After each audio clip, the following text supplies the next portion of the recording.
Ini buah teruja. Tempat kita tidak ada buah ini. Buah ini tumbuh di kawasan Mediterranean dan jarang sekali sampai ke negara tertentu. Dan baunya sangat harum. Kalau ada satu sebiji buah ini dalam surau ini, satu surau bau. Dan kalaulah kita boleh import pohon ini ke negara kita, letak dalam setiap surau satu pohon. Sebab Rasulullah membandingkan buah ini sebagai mukmin yang baca Quran. Buah teruja ialah, kita nampak macam limau, tetapi dia citrus yang manis dan baunya harum. Ketika zaman keagungan Islam, setiap hospital kita ada buah teruja. Sebab baunya menimbulkan aroma yang menenangkan perasaan. Lebih lagi di hospital psikiatri, pohon ini ditanam di Baghdad, di Damascus, di Qahirah. Inilah sebahagian daripada perubatan. Dan buah ini simbol mukmin yang membaca Al-Quran. Dan jangan lupa tuan-tuan, ramai saudara kita yang kelaparan. Mereka yang sedang kelaparan, sedangkan kita sedang kekenyangan. Malaysia diisytiharkan oleh WHO, Badan Kesihatan Dunia, sebagai penduduk yang paling obes, paling gemuk di Asia Tenggara. Malaysia adalah negara yang paling mewah dalam konteks makanan. Dan tuan-tuan yang pergi ke pasar Ramadan malam tadi ataupun semalam, dapat saksikan juadah yang pelbagai. Sedangkan saudara kita sedang kelaparan. Saudara kita di Yaman tidak cukup makanan, bahkan air sedang mereka alami kemarau yang panjang. Tanaman yang mereka tanam dimakan oleh belalang. Mereka kelaparan. Gandum tidak sampai pada mereka sebab peperangan sedang berlaku di Ukraine dan Rusia.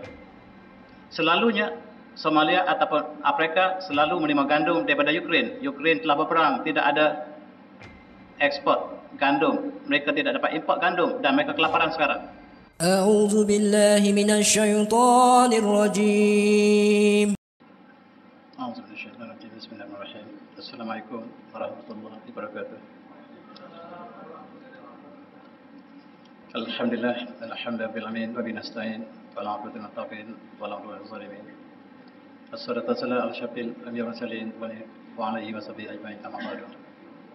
Yang saya muliakan Tuan Nazir, Tuan Musi, Tuan Imam, Tuan Bilal, muslimat yang dirahmati Allah sekalian, alhamdulillah kita telah masuk hari yang ke-3, alhamdulillah. Dan marilah kita kenal Ramadan sebagai tazkirah kita pada tengah hari ini.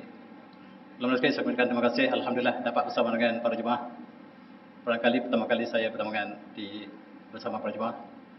Dan marilah kita renung tentang tazkirah Ramadan sebagai bulan penyucian jiwa. Kita mulakan dengan ayat surah Al-Baqarah. A'udzubillahi minasyaitonir rajim. Syahr Ramadan alladzi unzila fihi al-Qur'anu hudan lin-nas wa bayyinatin min hudal furqan.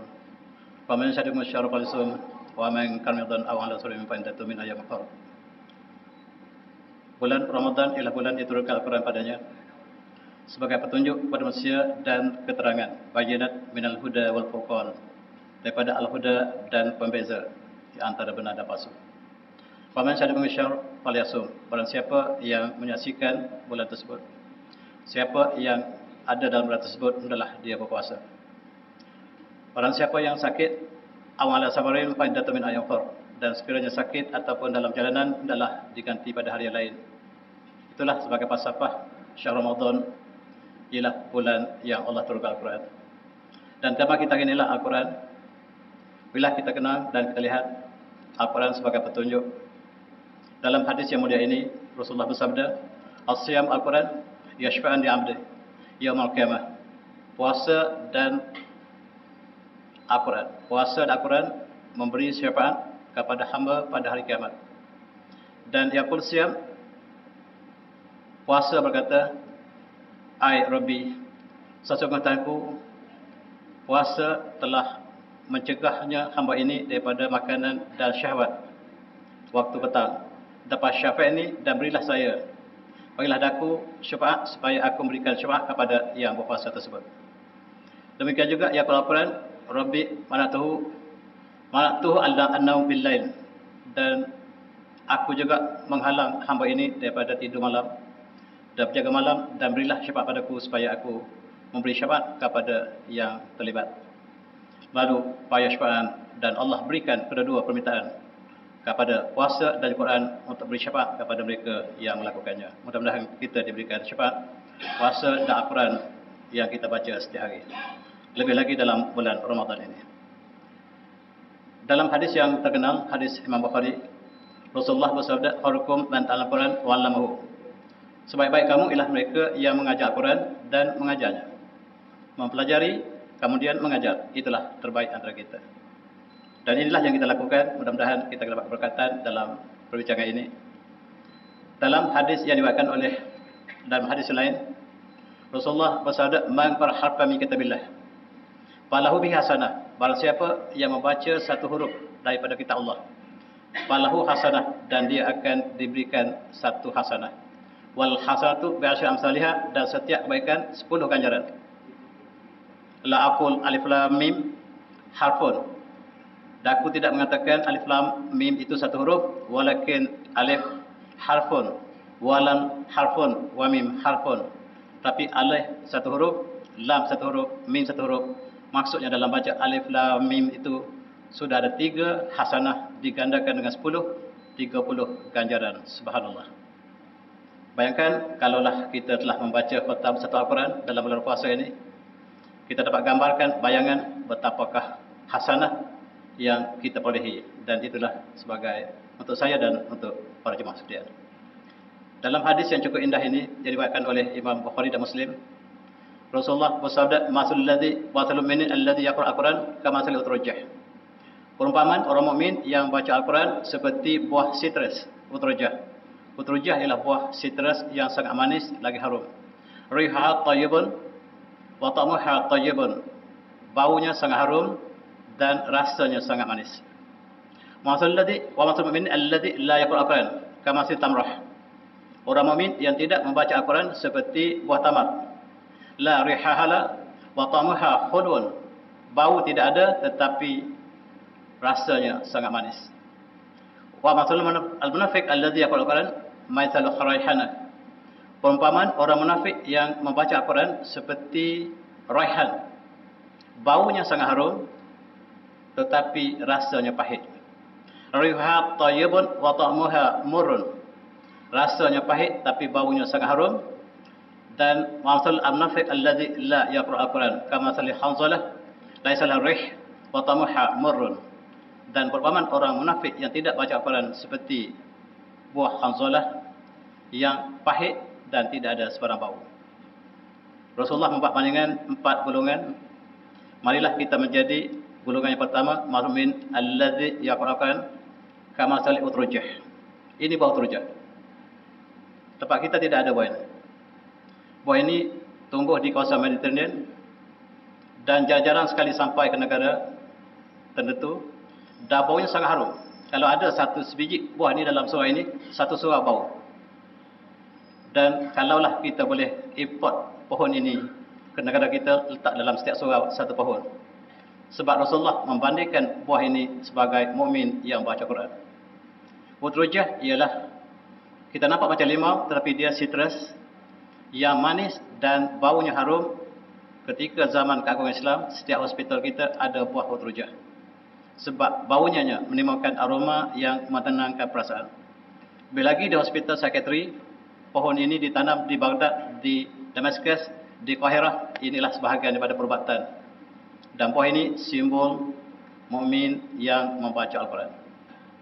Adapun mukmin yang tidak membaca Al-Quran seperti buah tamar.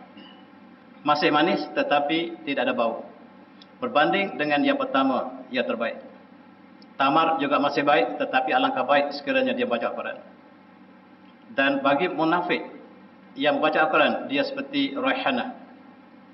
Raihanah ialah buah yang pahit tetapi baunya harum. Kita panggil raihan. Raihan ialah buah bauan daripada bunga yang harum tapi awas, rasanya sangat pahit. Raihan. Yang terakhir ialah perbandingan orang munafik yang tidak baca Quran seperti buah ini, buah hanzalah. Hanzalah ialah buah yang pahit dan tidak ada bau. Itu perumpamaan untuk muamalah dengan Al-Quran. Dalam hadis yang lain, Rasulullah bersabda, "Wa innal baita la yutla fihi al-Quran." Rumah yang dibaca Al-Quran padanya. fatara as-sama' kama tara an-nujum li ahli al-ard. Rumah yang dibaca Al-Quran, para malaikat melihat rumah yang baca Al-Quran seperti ahli dunia melihat bintang di langit. Rumah yang baca Al-Quran ialah seperti bintang dilihat pada langit. Perumpamaan yang cukup indah, Al-Quran adalah cahaya. Bagi mereka yang rumah dibaca Al-Quran dilihat oleh para malaikat seperti bintang yang bertaburan di langit. Dan alangkah indah kalau rumah kita menjadi satu bintang dalam konteks rumah yang diamarahkan, yang dibaca Al-Quran setiap masa dan ketika. Lebih lagi dalam bulan puasa ini. Hadis yang diriwayatkan oleh Imam Bukhari, Muslim, Aisyah Ummul Mukminin radhiyallahu anha qalat qala Rasulullah sallallahu alaihi wasallam al-mahibul Quran masabaratul kiram al-bararah. Orang yang fasih baca Quran akan bersama para malaikat yang mulia. Wallazi yaqra al-Quran wa yatata' fihi wa huwa 'ani syaqa lahu ajran. Mereka yang baca Quran tetapi tergagap-gagap, sukar untuk baca Quran, dia dapat 2 ganjaran. Mereka yang mahir Al-Quran bersama dengan para malaikat yang mulia. Dan mereka yang baca Quran tetapi tersekat-sekat, dia ada 2 ganjaran. Satu, dia mempelajari Al-Quran, dan satu, dia berusaha bersungguh-sungguh untuk mempelajari Al-Quran. Dan ini sebagai motivasi untuk kita mempelajari Al-Quran walaupun kita masih iaitu masih lagi tergagap-gagap, telo-telo untuk baca Al-Quran, dan itu mendapat 2 ganjaran asalkan kita sentiasa memperbaiki bacaan kita. Tuan-tuan yang saya hormati, marilah kita sama-sama untuk mendekati dengan Al-Quran. Kejayaan seorang Muslim bergantung berapa dekat dengan Al-Quran. Dan marilah kita sama-sama untuk khatam Al-Quran dalam bulan puasa ini. Sekiranya kita ingin khatam sekali dalam bulan puasa, setiap hari hanyalah 1 juzuk kita baca. InsyaAllah 30 hari kita dapat khatam 1 Al-Quran. Sekiranya ingin kita khatam 2 kali, maka kita baca 2 kali, 2 juzuk 1 hari. Mungkin lepas subuh dan mungkin menunggu buka puasa, dan kita dapat khatam 2 kali sebulan. Begitu juga dengan 3 kali, 4 kali juga lakukan pada yang setempel dengannya. Kalau terlepas kita sudah hafal ataupun sudah khatam 1 Quran 1 kali, marilah kita tambah 2 kali bulan ini. Masih mampu. 3 kali juga masih mampu. Bahkan 4 kali juga masih mampu. Dan bergantung kepada kekuatan kita dan sejauh mana kita dengan Al-Quran. Sebab dalam surah Al-Furqan, Allah berfirman, Rasul mengadu padanya. A'udzubillahi minasyaitonirrajim. Wa qala Rasul ya Rabbi inna qaumi ittakhadhu hadzal Qur'an mahjura. Inna qaumi ittakhadhu hadzal Qur'an mahjura. Dan berkata Rasul, ya Tuhan kami, ya Tuhanku, sesungguhnya kaumku telah mengambil Al-Quran sebagai benda yang terbuang. Ya Allah, kaumku telah meninggalkan Al-Quran. Inna qaumi ittakhadhu hadzal Qur'an mahjura. Ya Tuhan, Rasul mengadu pada Allah sebab hambanya ataupun kaum Muhammad atau kaum Rasulnya telah meninggalkan Al-Quran. Ahli tafsir mengatakan meninggal Al-Quran ialah tidak melaksanakan Al-Quran. Satu pandangan. Satu lagi, memang tidak baca Al-Quran. Tidak melaksanakan Al-Quran atau tidak membaca Al-Quran, dua-dua termasuk dalam ittakhadhu hadzal Qur'an mahjura. Mahjur, benda yang ditinggalkan, benda yang disampingkan, benda yang tertinggal, tidak dijadikan sebagai perlembagaan hidup kita. As-sa'adah haqiqah. Al-haqiqah ia as-sa'adah al-furawiyah. Dan kebahagiaan hakikat ialah kebahagiaan di akhirat. Siapa yang menuju kepada kebahagiaan akhirat, maka di atas dunia dia melalui jalan yang bahagia. Sebaliknya, siapa yang menuju ke sangsaraan akhirat, walhamdulillah, maka di dunia juga dia mengalami kehidupan yang sukar. Ini adalah pandangan para ulama kita. La tajhur al-Quran fawqa thalathatin. Jangan sekali-kali kita meninggal Al-Quran dalam masa 3 hari. Dalam masa 3 hari, jangan kita tidak baca Quran. Sekurang-kurangnya paling lewat 3 hari. Sebab kai la tusma inda rabbik hajiran, supaya kamu tidak masuk dalam ayat tadi. Ayat ini Rasul mengadu pada Allah bahawa kaumnya mengambil Al-Quran sebagai barang yang terbuang, yang ditinggalkan. Dan kata para ulama, jangan kita tinggal Al-Quran lebih 3 hari, kait la tusamma inda rabbik hajiran, supaya kamu tidak dikatakan sebagai orang yang meninggalkan Al-Quran. Kait tusamma la tusamma inda rabbik hajiran, supaya kamu tidak termasuk dalam golongan yang disebut dalam ayat tadi. Inilah saya tuan-tuan, marilah kita dekatkan kita dan keluarga kita. Jadi Al-Quran sebagai budaya kita. Negara kita kalau kita baca Quran atas bas, satu perkara yang ganjil. Tetapi negara Arab tuan-tuan, mereka baca Quran di mana-mana saja. Ketika di stesen bas kita baca Quran, dalam pustakaan mereka baca Quran, dan di mana saja terluang kita baca Quran. Saya dengan kawan saya cuba baca Quran atas bas masa belajar dulu. Kita dikutuk, jangan tunjuk alim di atas bas ini. Itu kawan kita sebut. Sebab belum jadi budaya kita. Kalau kita jadikan budaya Al-Quran, kita tidak merasakan itu kejagalan. Kita jadi Al-Quran di mana kita berada. Dan inilah menunjukkan berapa jauh kita Al-Quran, berapa dekat kita Al-Quran. Kejayaan kita bergantung kepada sejauh manakah kita dengan Al-Quran.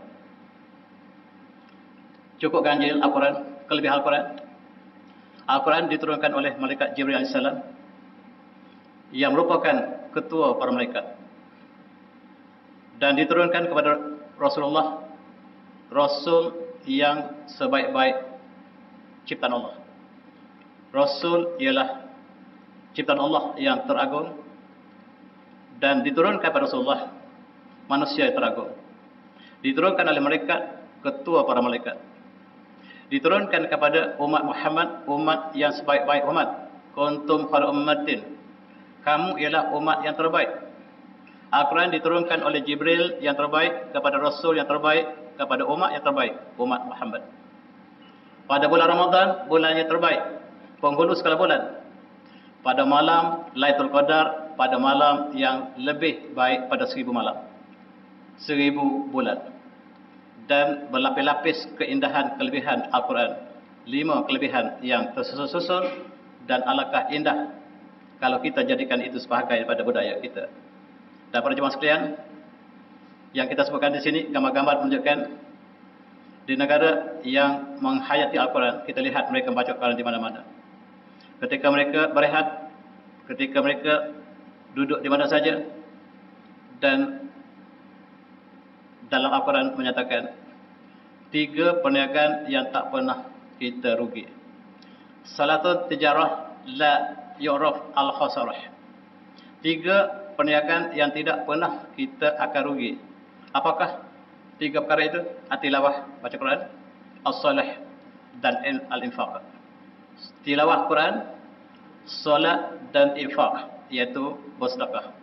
Sebab Allah menyatakan dalam surah yang lain, a'udzubillahi minasyaitonir rajim, innal ladzina yatluna kitaballah wa aqamus salah wa anfiqu mimma razaqnahum sirran wa alaniyatan yarjuna tijaratan lan tabur. Mereka yang baca Al-Quran, mereka yang baca kitab Allah, mendirikan solat dan menafkahkan harta mereka dalam keadaan mereka rahsia ataupun terang-terangan, mereka mengharapkan perniagaan yang tidak mungkin rugi. Allah isytiharkan 3 perniagaan yang tidak mungkin rugi di lawah Quran, as-salah wal infaq. Dan itulah sebagai tazkirah untuk saya dan juga untuk para jemaah sekalian. Dan kita sentiasa berdoa, Allah majal Al-Quran rabi' qulubina. Ya Allah, jadikan Al-Quran itu taman bunga dalam kalbu kami. Wa ja'al syafi'an lana yaumal hisab, dan jadi Al-Quran itu sebagai pemberi syafaat kepada kami pada hari kiamat nanti. Dalam konteks ini, banyaklah kita bulan puasa ini untuk berzikir, sebagai Allah mengatakan, berfirman dalam ayat surah Al-Ra'd, a'udzu minasyaitonir rajim, alladzina amanu wa tatma'innu qulubuhum bi dzikrillah, ala bi dzikrillah tatma'innul qulub. Mereka yang beriman itu tenang jantung mereka, kalbu mereka dengan mengerti Allah. Dan sesungguhnya ketahuilah zikir Allah itu menenangkan perasaan. Dan ialah rahsia untuk kita sama-sama mengamalkan zikir-zikir yang muktabar dalam bulan puasa ataupun di luarnya. Banyak bersujud malam atau siangnya. Dan bulan yang sangat istimewa ini jangan kita lepaskan begitu saja dengan tidak ada apa yang kita lakukan dalam bulan yang cukup istimewa ini. Bersyukur, sebab bersyukur ialah simbol kebahagiaan. Alhamdulillah hina tazan wa hina nabki wa hina tadhaq wa hina tabrah. Walhamdulillah fi kulli hin. Alhamdulillah walaupun kita berduka, walaupun kita menangis, dan ketika kita gembira, ketika kita berketawa, alhamdulillah fi kulli hin. Dan bersyukur banyak-banyak pada bulan ini, dan sampaikan dan zahirkan syukuran ini dengan amalan yang banyak, termasuklah infak kepada yang tidak bernasib baik. Dalam hadis yang diriwayatkan oleh Muslim, Rasulullah bersabda, "Unzuru ila ma afsarmikum." Lihatlah mereka yang di bawah kamu. Wala tanzuru ila ma huwa fawqakum. Jangan tengok orang di atas kamu. Kamu lihat orang di bawah kamu, kamu akan bersyukur. Jangan lihat orang di atas kamu. Sekiranya kamu lihat orang di atas kamu, wa huwa ajra alla tazdaru nikmatullah. Kalau kamu lihat orang di atas, sukar untuk kamu bersyukur. Dan marilah kita lihat orang di bawah kita. Kalau kita tidak ada kasut, ada orang tidak ada kaki untuk berjalan. Kalau kita tidak ada kasut, ada orang tidak ada kaki untuk berjalan. Lihat di bawah kita, dan kita akan bersyukur. Dan negara kita walaupun ekonomi merudum, kita lihat masyarakat Islam di negara yang sedang berperang, di Yaman, di Syria, di Afghanistan, mereka lebih bawah kita. Lihat mereka di bawah kamu, jangan kamu lihat di atas. Dan lihat di atas, sukar untuk kita bersyukur. Selain pada itu, kinah wa tama' huma al-ghani wal faqr. Orang yang qanaah jiwa dia, mereka yang kaya jiwa, dan orang yang sentiasa mengejar tidak cukup dengan harta, mereka lah orang yang fakir. Inilah yang kita harus sama-sama untuk laksanakan. Dan tadi juga saya sebut di surah sebelah, dalam hadis Rasulullah yang cukup indah ini, sumber kebahagiaan kita ialah kita berdoa kepada orang yang mereka tidak tahu kita berdoa. Man da'a li akhihi bi zahir al-ghaib qala al-malak al-muwakkal bihi amin wa laka bimithlin. Dan mereka yang berdoa kepada saudaranya yang dia tidak ketahui, yang didoa tidak mengetahui, yang mendoa padanya, maka Allah akan utuskan seorang malaikat, yang malaikat ini akan amin doanya. Dan kata malaikat, walaka bimislin, pada kamu juga sebagaimana kamu minta pada saudara kamu, dan semoga dapat apa yang kamu minta pada kamu juga. Mari tuan-tuan kita lihat bulan Ramadan untuk kita semak perasaan kita, untuk kita tahalli daripada sifat-sifat yang mazmumah, dan kita tahalli dengan sifat-sifat yang mulia tadi, termasuk Al-Quran, bersedekah dan sebagainya. Dan kenapakah jiwa kita kasar?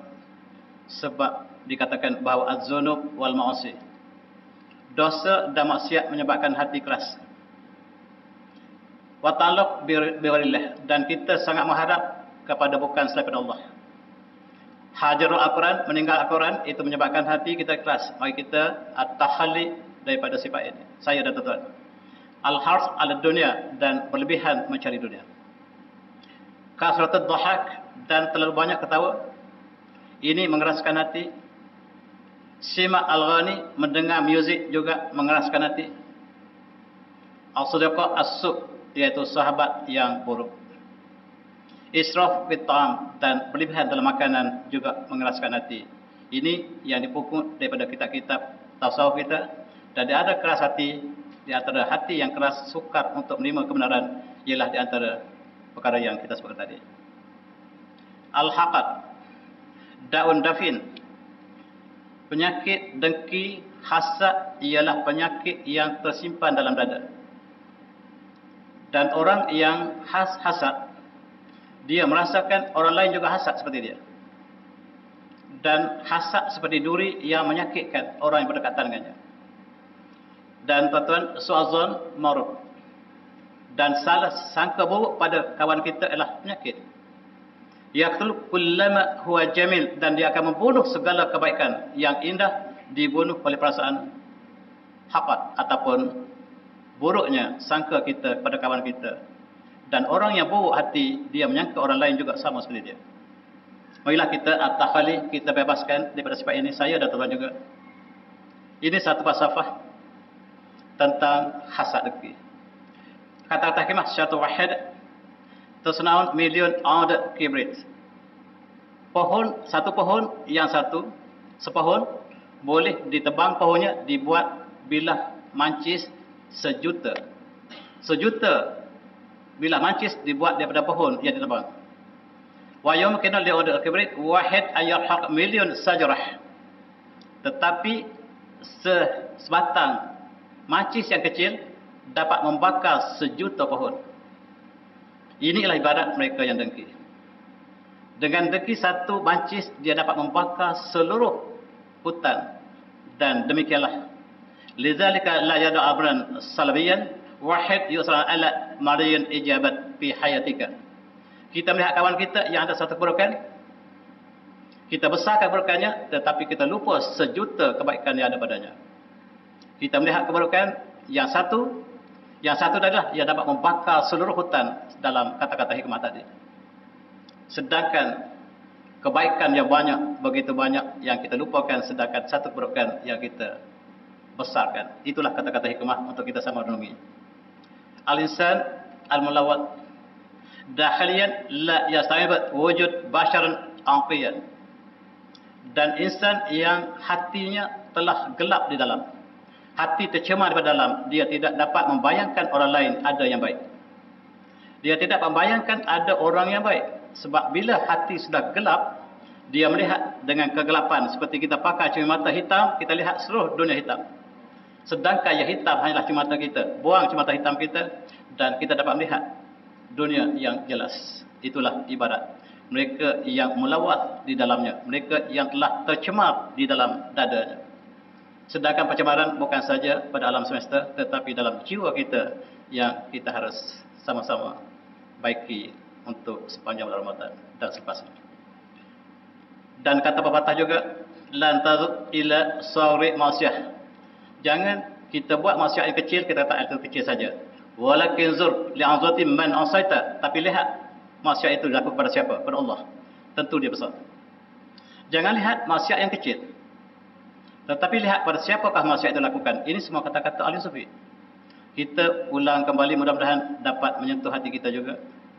Jangan kamu lihat kepada kecilnya maksiat yang kamu lakukan, tetapi kepada siapakah yang kamu lakukan maksiat tersebut.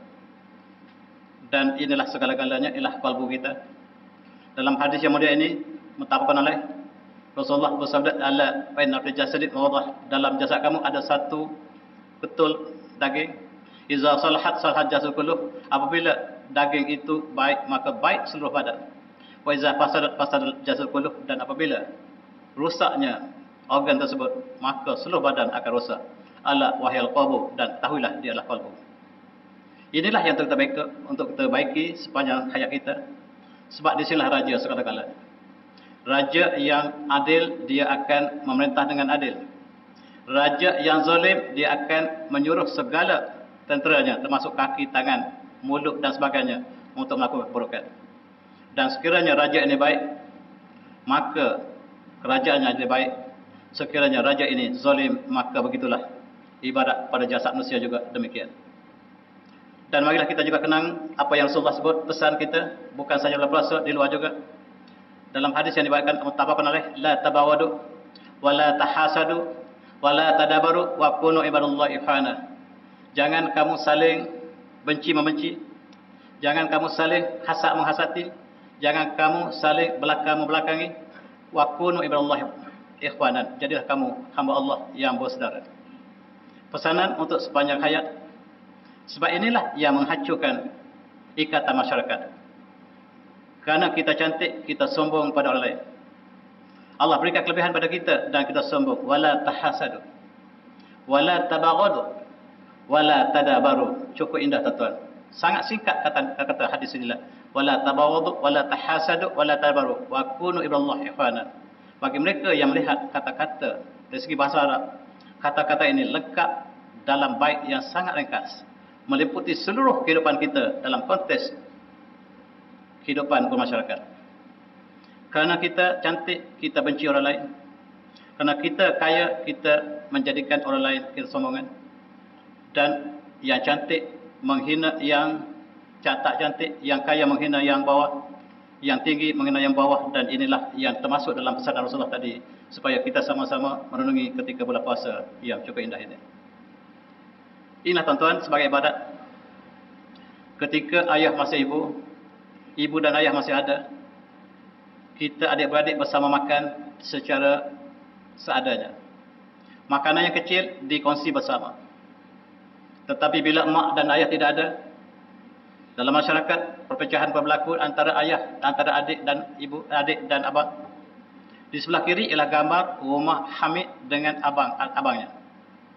Di sebelahnya rumah adiknya, di sebelah sini rumah Hamid. Mereka buat pagar sebab sudah tidak ada ikatan persaudaraan. Ketika ibu dan ayah masih ada, mereka bersama, tidur bersama, makan bersama, sekadarnya. Tetapi bila ayah dan tidak ada, mereka membawa diri masing-masing dan duduk bersebelahan. Tetapi belakang membelakangi, wala tadabaru. Rasulullah berpesan, wala tadabaru, wala tabaghadu, wala tahasadu. Tengok sempadan di antara Belgium dengan Holland. Dia tidak ada sungai, tidak ada gunung, tetapi hanya ada line. Ada tulis dibuat line untuk memberikan sempadan antara dua negara, antara Belgium dengan Holland.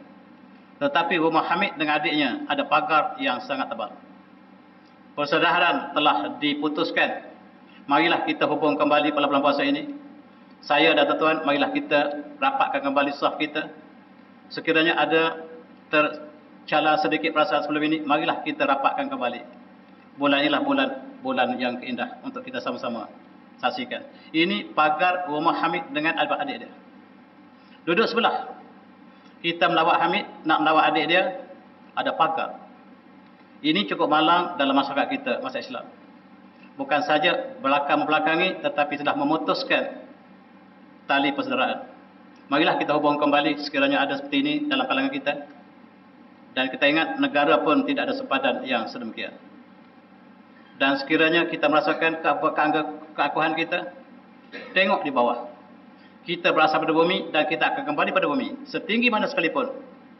Jangan kita terpedaya dengan perasaan kita, dengan kekuatan kita. Dan tengok ke bumi, sekiranya perasaan itu datang melintas dalam bumi, dalam perasaan kita. Tengok ke bawah dan ketahuilah kita berasal daripada bumi. Kepada bumi kita akan kembali.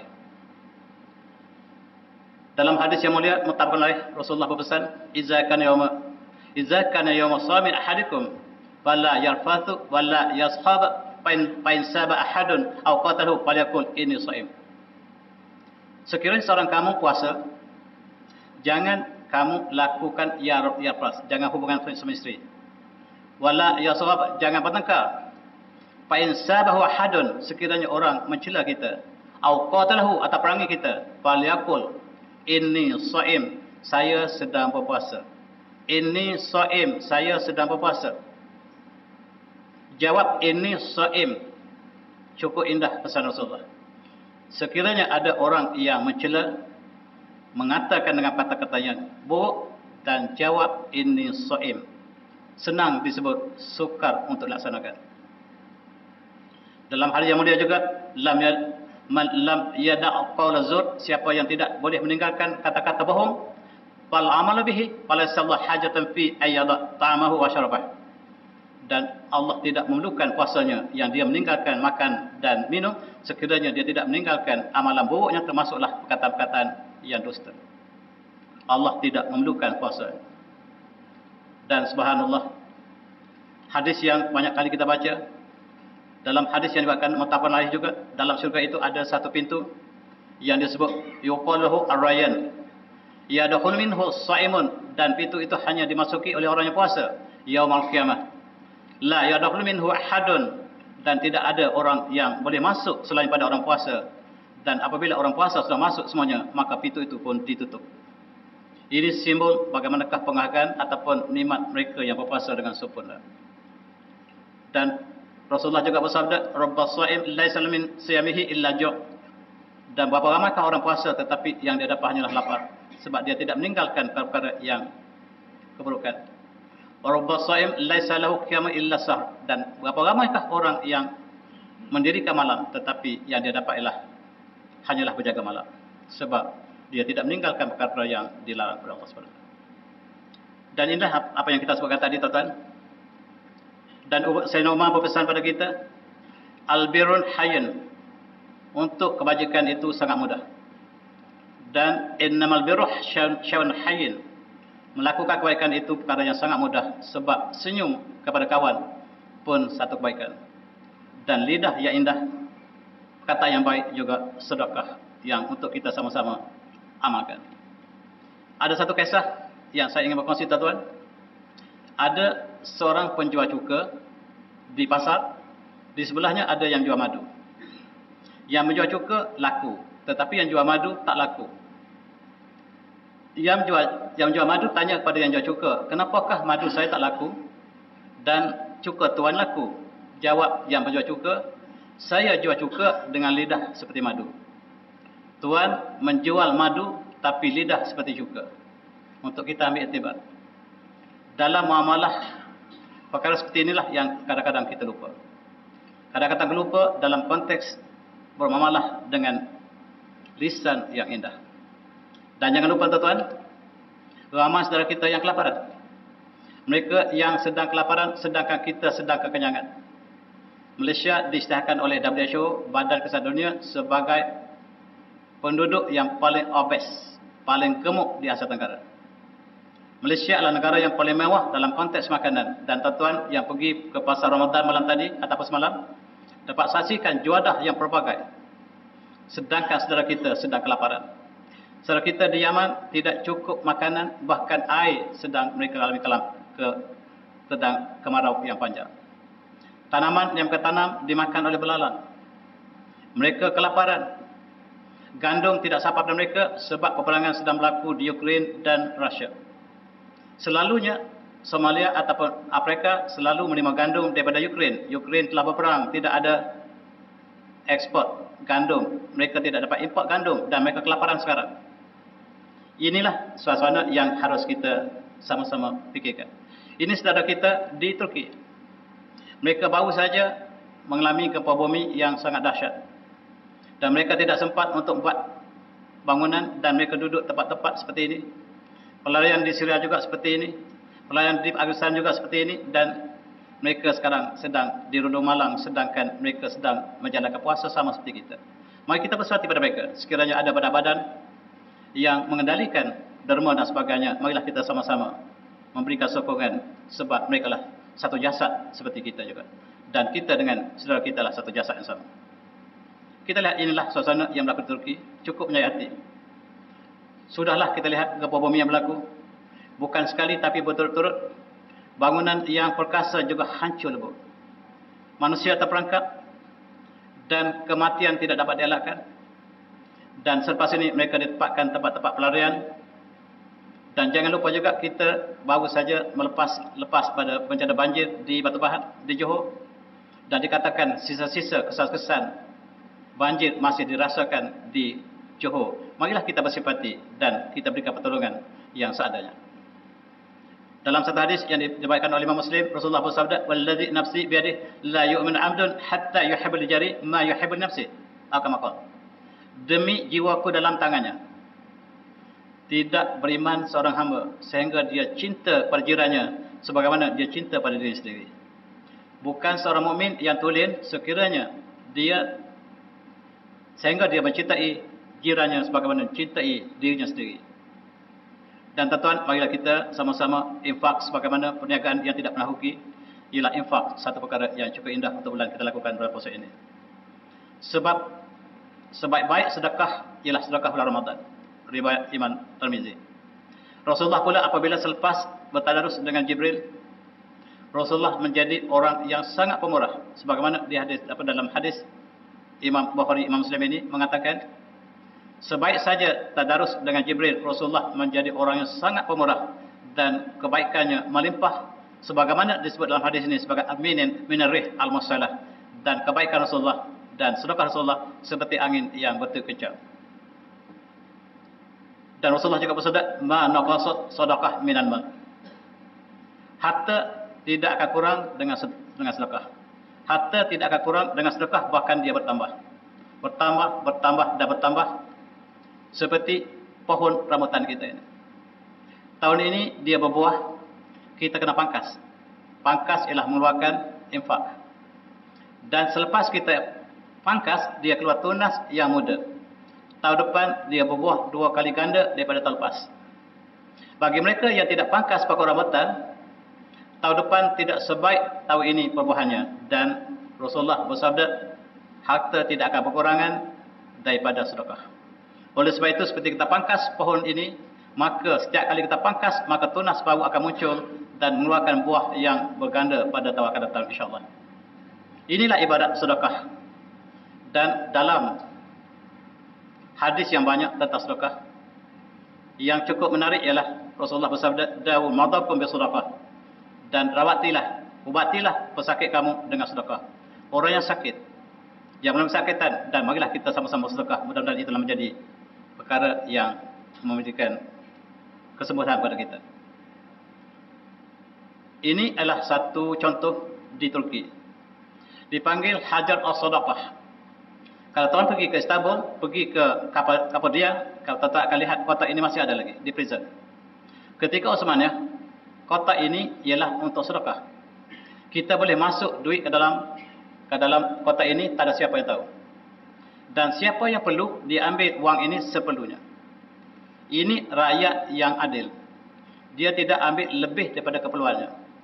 Dan bila seorang masuk tangan dalam kotak ini, kita tak tahu apakah dia menderma ataupun dia terima derma. Dan wang sentiasa ada dalam kotak ini. Mereka yang miskin tidak akan ambil lebih daripada keperluannya. Itulah apabila negara yang dibina di atas takwa Osmaniyah. Dan rakyatnya juga seperti pemerintah yang sangat adil ini. Menyebabkan kita dapat lihat saksinya. Dan di Istanbul, walaupun sudah tidak gunakan, masih di preserve kota ini. Tuan lihat kota ini ada di setiap penjuru Istanbul. Menunjukkan bahawa satu masa dulu, sedekah ialah budaya masyarakat Istanbul dan dalam kerajaan Osmaniyah. Ini ialah yang masih berlaku sekarang di Turki. Dia tulis di luarnya, "Akhil Aziz, wahai saudaraku, sekiranya saudara memerlukan pisang ini, silalah ambil untuk keluarga saudara. Dan ambillah sebagaimana secukupnya. Dan pisang ini diambil oleh mereka yang perlukan secukupnya. Dan masih diamalkan sampai sekarang. Dan cukup indah kalau kita di Shah Alam, yang tuan-tuan yang punya kedai runcit, adakan satu section yang kecil, pisang yang percuma, roti yang percuma, beras yang percuma, alangkah indah. Sebab sedekah tidak pernah mengurangkan harta. Sedekah tidak pernah mengurangkan harta. Inilah yang diamalkan oleh hampir setiap projek di Turki. Dan tuan-tuan, kedai roti, setiap kedai roti ada bahagian untuk sedekah. Ini dilakukan sampai hari ini. Kadang-kadang kita ambil juga bukan kerana kita tak ada duit, tetapi kerana kita nak rasa roti yang sedap ini. Roti ini sangat istimewa. Saya sangat suka roti ini, tuan-tuan. Kadang-kadang kita dapat sepercuma, sebab dia kata ambillah kalaulah tuan perlu, tetapi sekiranya tuan memerlukan roti ini, ambillah sebanyaknya. Dan mereka tidak pernah ambil lebih daripada keperluan. Untuk buka puasa, mereka ambil 3, mereka ambil 4, dan masih lagi ditinggalkan untuk orang lain. Dan itulah keindahan dalam kerajaan Osmaniyah. Bersedekah ialah satu budaya. Dan ini juga masih saya ambil gambar ini, ialah untuk menunjukkan bahawa antara buah-buahan yang dijual, sayur yang ada di sini, sentiasa ada ruangan, setiap kedai runcit ada ruangan untuk sedekah, lebih lagi bulan puasa. Kalau kita dapat laksanakan di sini. Tuan-tuan yang ada kedai runcit, alangkah indahnya. Dan surau-surau juga boleh letakkan satu section yang kecil, bukan untuk ahli surau, tapi untuk masyarakat. Letakkan di tepi luar ini satu daripada kebaikan yang sangat-sangat indah dalam konteks kita masyarakat. Dan tuan-tuan yang semati, amalan kerajaan Osmaniyah, apabila ada seorang penduduk yang miskin, mereka bawa gandum dan mereka ketuk pintu dan letak dan tinggal cepat-cepat, supaya tidak mengaibkan tuan rumah. Tuan rumah yang diberikan sedekah diketuk pintu dan berlalu cepat. Jangan bertemu muka dengan tuan rumah untuk menunjukkan bahawa kita bagi ikhlas dan tidak perlu kepada terima kasih. Ini dilakukan oleh Osmaniyah, tapi sayang Osmaniyah telah berakhir. Osmaniyah telah berakhir dan sukar untuk diulang kembali, kecuali di tempat-tempat di Turki masih ada lagi amalan seperti ini. Ini sebagai budaya yang lalu yang masih diamalkan oleh orang tua. Jangan lupa juga buat baik kepada haiwan, binatang, dan saya masih lagi bagi contoh di Istanbul. Di Istanbul kita lihat kucing akan diberikan layanan yang sangat istimewa. Dan membuat baik kepada haiwan ini sebahagian daripada ihsan yang dituntut. Kita lihat di sana, ketika musim salji, mereka akan taburkan gandum di atas puncak gunung. Mereka taburkan puncak gunung ialah untuk tujuan burung yang terperangkap. Sebab musim salji, tidak ada makanan, burung yang masih ada di atas puncak gunung dapat selamat. Dan ini amalan Osmaniyah. Kerajaan Osmaniyah masih lakukan sampai sekarang. Kerajaan Presiden Erdogan masih menaburkan gandum di atas gunung setiap musim salji. Dan mereka taburkan di atas gunung, tiba-tiba gempa bumi berlaku. Selepas mereka tabur untuk burung, tiba-tiba kawasan tersebut gempa bumi. Dan itu berlaku di Turki. Dan kisah yang saya sebutkan tadi juga, seorang tua ketika di hospital, di atas katil kematiannya, dia tidak ada saudara, tiba-tiba dilawati oleh burung yang banyak, burung merpati. Rupanya setiap hari dia beri makan burung merpati. Dan hari kematiannya, dia dilawati oleh burung yang banyak. Itulah tuan-tuan sebagai satu kisah. Dan yang terakhir, ialah tentang kemarahan. Kemarahan ialah satu perkara yang besar dalam masyarakat kita. Dalam konteks ini, Abu Darda bertanya Rasulullah, Ya Rasulullah, dalini ala amalin yudkhilni al-jannah. Ya Allah, Ya Rasulullah, beri kepada saya satu amalan yang saya amalkan dan saya masuk syurga. Kata Rasulullah, la taghdab, jangan kamu marah. Jangan kamu marah, itulah amalan yang membawa kamu ke syurga. Sebab marah akibatnya sangat luas.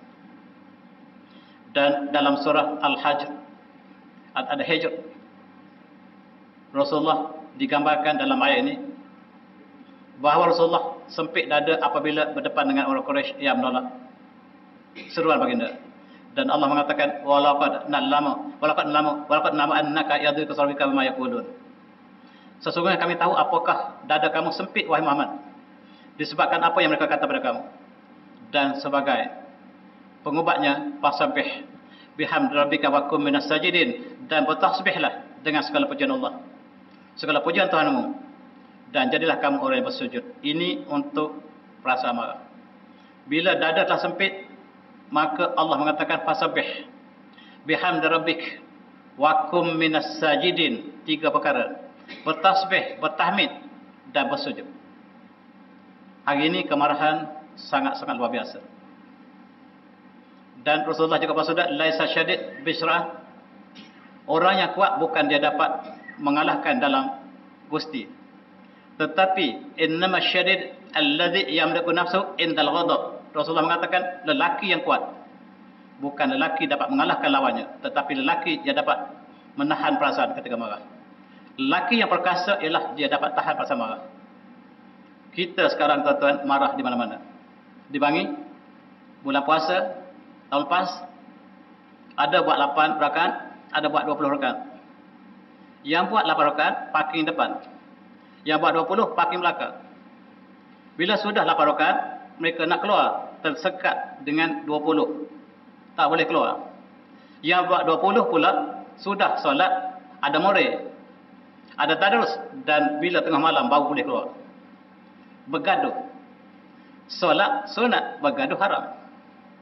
Ini berlaku dalam masyarakat kita. Kemarahan berlaku di mana-mana. Rasulullah berpesan kekuatan lelaki bukan dapat menumbang lawannya, tetapi lelaki innama syadid alladhi yamliku nafsah indal ghadab, dan mereka yang dapat menahan perasaan ketika marah. Dan Rasulullah juga pesan idza ghadaba ahadukum falyaghdab fa innama al-ghadab minan nar. Apabila kemarahan telah berlaku pada kamu, seorang pada kamu, dah segera berwuduk, dan kemarahan daripada syaitan, daripada api. Al-ghadab ajamrah fi qalbi ibn Adam. Kemarahan ialah bara api dalam jiwa Bani Adam. Dan inilah ubatnya seperti kita sebut tadi. Dan cukup indah tuan-tuan kita setupkan dengan ayat ini. A'udzubillahi minasyaitonir rajim. Wa ibadur rahman alladzi yamshuna 'alal ardi hawlan wa idza khatabahum jahiluna qalu salama. Cukup indah tuan-tuan. Hamba Allah ialah mereka yang berjalan di atas muka bumi secara lemah lembut.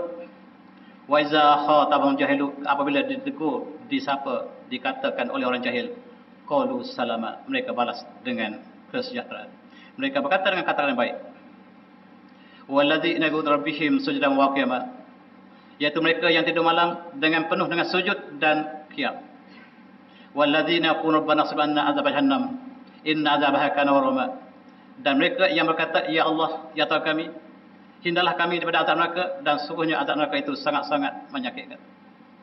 Innaha sat mustaqarrun wa muqama, dan azab neraka itu sangat-sangat kekal dan sangat-sangat menakutkan. Walladzina idza anfaqu lam yusrifu wa lam yaqturu wa kana baina dzalika qawama, dan mereka yang apabila memberi nafkah, mereka tidak melampau, mereka tidak berlebihan, mereka tidak bakhil, tetapi mereka ambil jalan tengah di antara keduanya. Dan walladzina yashhaduna zur wa idza maru billawi idza maru billawi maru kirama, mereka yang tidak menyaksikan kedustaan, dan apabila mereka melalui satu perkara yang lara, permainan yang lara, mereka melalui dengan penuh kemuliaan. Maru kirama. Walladzina idza dzukiru bi rabbihim lam yahu 'alaiha summa umyana, mereka yang bila diberikan peringatan dengan ayat kami, tahan mereka, dia tidak menjadi orang yang peka dan orang yang buta. Dia mengambil itibar pada Allah.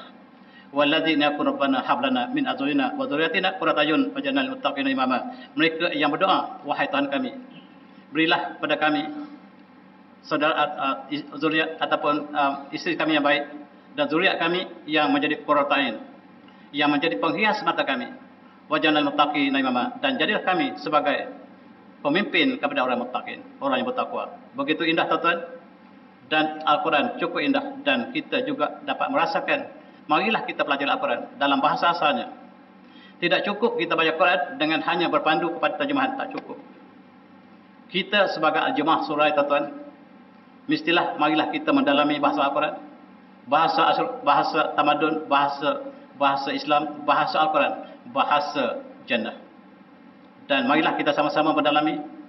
Lebih lagi apabila kita mendengar malam ini tarawih yang dibacakan oleh imam kita, dengan ayat-ayatnya cukup indah dan dapat meresap jiwa kita, dan kita tidak merasakan ini sekadar kita tidak memahami ayat yang asal. Marilah saya dan tuan-tuan, sebagai seruan saya pada diri saya, pada tuan-tuan juga, marilah kita menjiwa Al-Quran dalam bahasa asalnya, sebab mukjizat Al-Quran ialah dalam bahasa asalnya. Dan tuan-tuan, saya tidak boleh teruskan lagi, dan saya sudahi di sini dengan wabillahi taufiq. Assalamualaikum warahmatullahi wabarakatuh. Tasbih salam.